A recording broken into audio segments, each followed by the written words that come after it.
Hey guys, Michaela here again. Welcome back for vlog number 2 as we take on chapters 4 through 6 through Predictably Irrational. We might as well just go ahead and dive on in. So with chapter 4, it starts off by talking about the social and marketing norms. Social norms are classified as something you do for someone without money being involved. So an example of this would be like you and a friend going to St. Joe together just because you're going, they're going, they want to go, spend time with you. So you go together, you don't ask for gas money or anything like that. Marketing norms would be like when, say, if I'm not wanting to go anywhere, my roommate wants to go to Kansas City, it's like, hey, can you drive? And I'm like, only if you decide to pay for gas. That's when we enter the whole marketing norms realm of things. So there's some kind of examples on that, but I'll elaborate a little bit more on examples I've had with this because I think as most of those vehicles here on campus, we get hit up a lot to see if we can drive somewhere. The other day, someone who's an acquaintance to me hit me up and she was like, hey, can you drive me into St. Joe so I can make money? And I was just like, so you have no money, we're not really good friends, and you want me to take you somewhere? No bueno. Definitely did not take her into St. Joe. An example the book had gave us is if we're driving on the road, we get a flat tire. Most times people will stop and offer help. But if you offer, say, $5 for someone to fix your tire, they're mostly going to be like, forget you, that's not worth $5. And I feel like that's definitely here a thing in the Midwest is more people will be more inclined to stop and help you.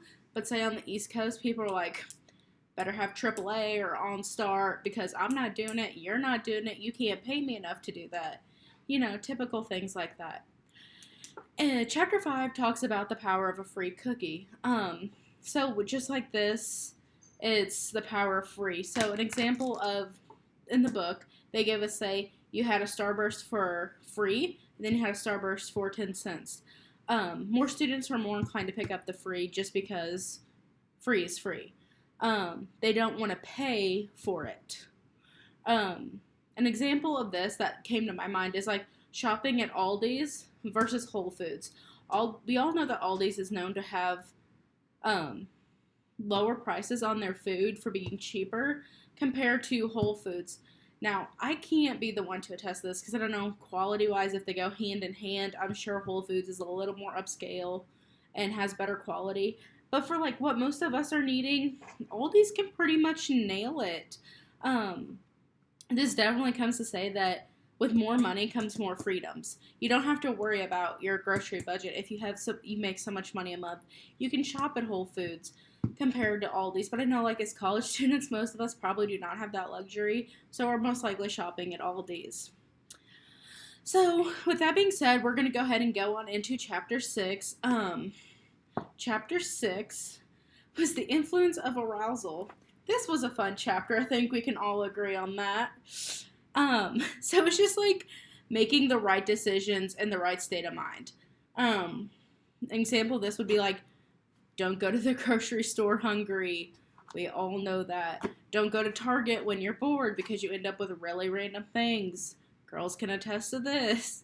An example that the book brought up was like teenage drivers. So I don't know about you guys, but I'm still a really bad driver. I will be the first to admit that.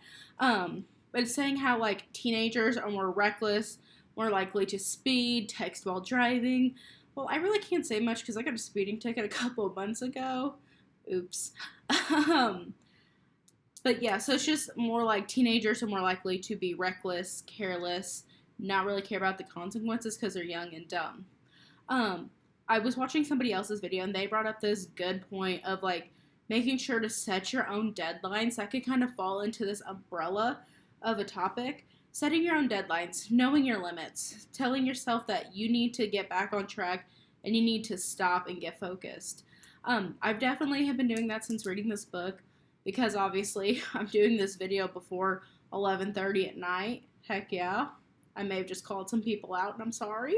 But that's about all that I have to say. Is just make sure you stay on top of your deadlines, and that's how I'm going to be able to apply this to my own life. So I hope this helps you all. If not, I'm sorry. I will see you guys back for all the other chapters. Have a good spring break.